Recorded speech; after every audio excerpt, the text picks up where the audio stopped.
بینێرانی خۆشەویستی تلڤیزیۆنی کۆمەڵا سڵاوتان لەبێت لەگەڵتانین بۆ پێشکەشکردنی گەشتی هەواڵەکانی سەر لە بەیانی هەینی سی مانگی پوشپەڕی 1402 هەتاوی سەرەتا سەردێڕی گرنگترین هەواڵەکان.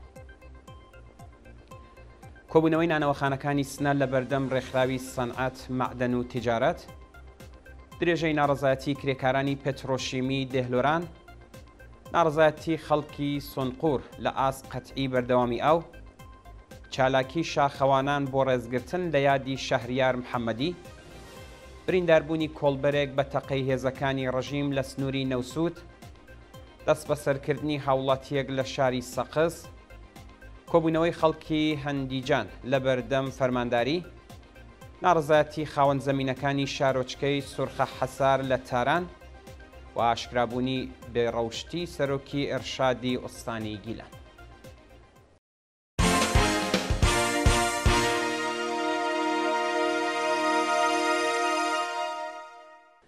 درێژەی هەواڵەکان.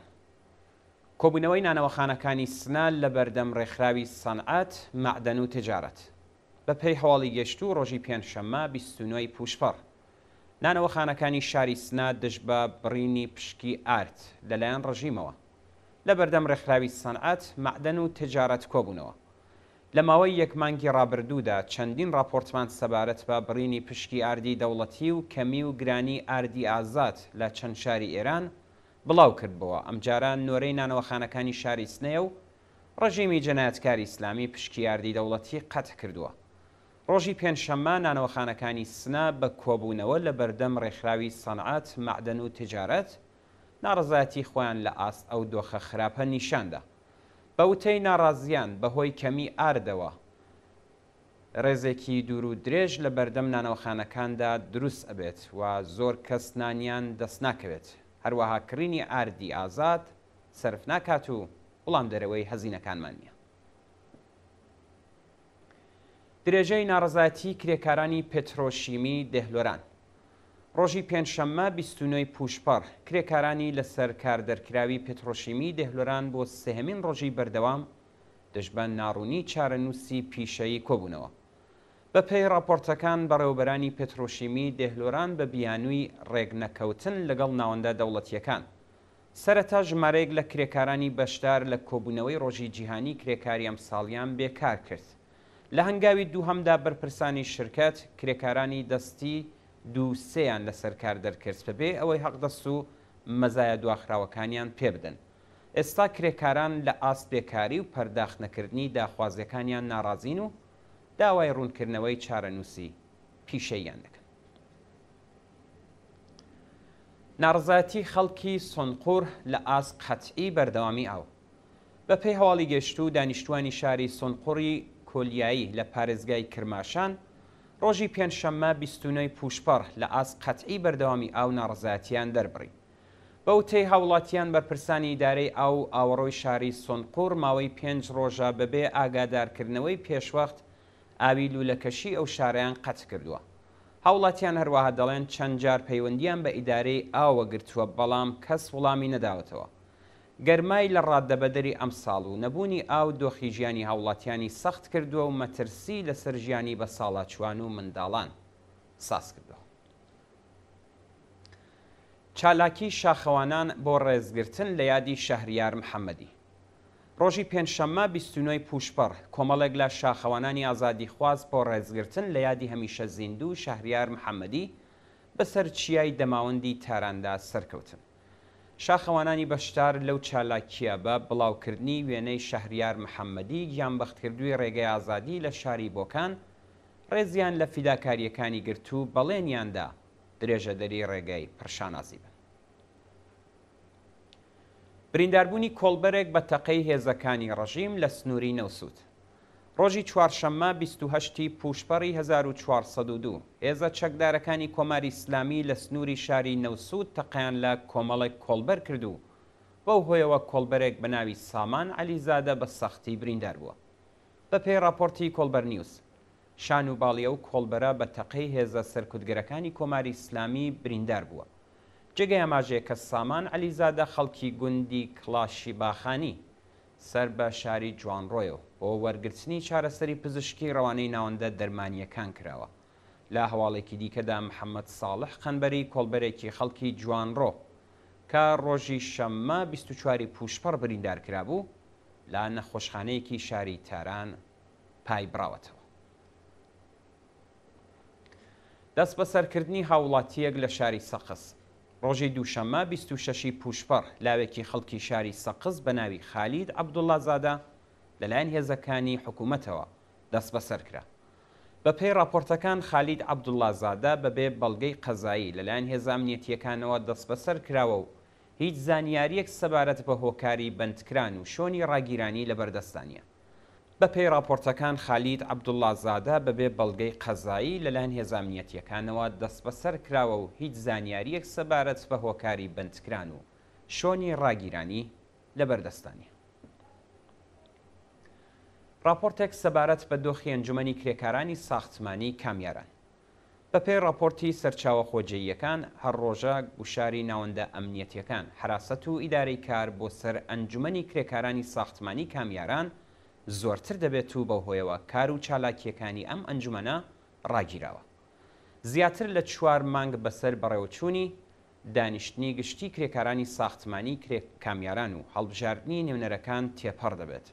چەند ڕۆژ پاش هەڵبژاردن حراسەتی ئوستان و ئیدارەی کار گوشارەکانیان بۆ سەر دەستەی بەڕێوەبەرەتی ئەنجومەن چڕتر کرد. تەنانەت مۆڵەتی کاری ئەو ئەنجومەنیان هەڵوەشاندەوە و داوایان کرد لە سەرۆکی ئەنجومەن کە بە زۆرترین دەنگ بربژێر کراوە لەسەر کار دوور بخرێتەوە.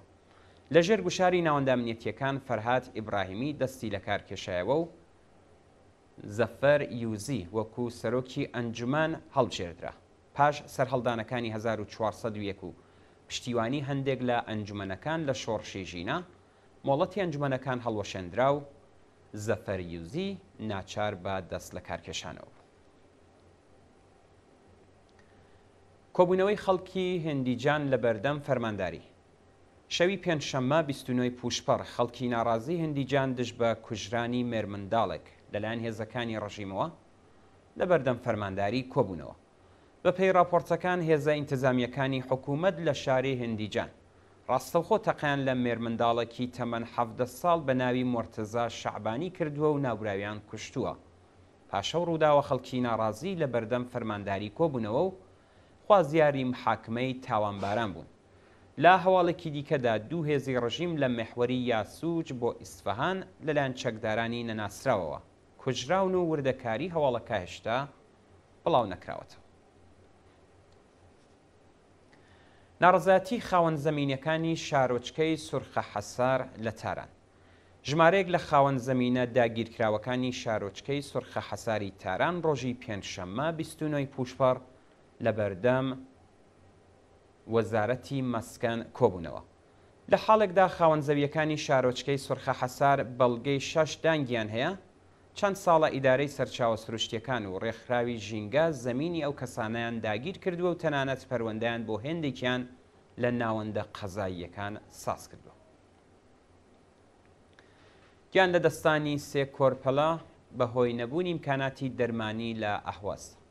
ڕۆژی پێنجشەممە 29 پوشپەڕ سێ کۆرپەڵەی خەڵکی ئەهواز کە تووشی گەرما بردووی بوون بەهۆی نەبوونی سوتەمەنی لە نێو ئامبوڵانس و کەمی ئیمکاناتی دەرمانی گیانیان لەدەستا. بەرپرسانی بێشەرمی ئۆرژانسی ئەهواز لە راپۆرتێکدا ڕایانگەیاندووە کە سێ کۆرپەڵەی سێ مانگە بەهۆی کێشەی فەنی ئامبوڵانس و تەواوکردنی بنزین هەروەها نەبوونی ئیمکاناتی دەرمانی لە نێو ئامبوڵانسەکە گیانیان لەدەستاوە. دەست بەسەرکردنی دوژنی دژبەری حیجابی ئیجباری لە تاران و گونبەت ڕۆژی پێنجشەممە 29 پوشپەڕ دوژنی دژبەری حیجابی زۆرەملێ لە شارەکانی تاران و گونبەدی کاڤوس لەلایەن هێزە حکوومەتیەکانەوە دەست بەسەرکران.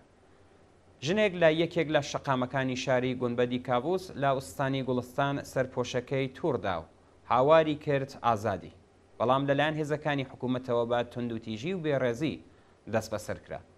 لەلایەکی دیکەوە هێزە ئەمنیەتیەکانی تاران هێرشیان کردە سەر ماڵی لەیلا زیافەر بێژەری تەلەڤزیۆن و معەلیمی شێوازی وتوێژ و ناوبراویان دەست بەسەر کرد.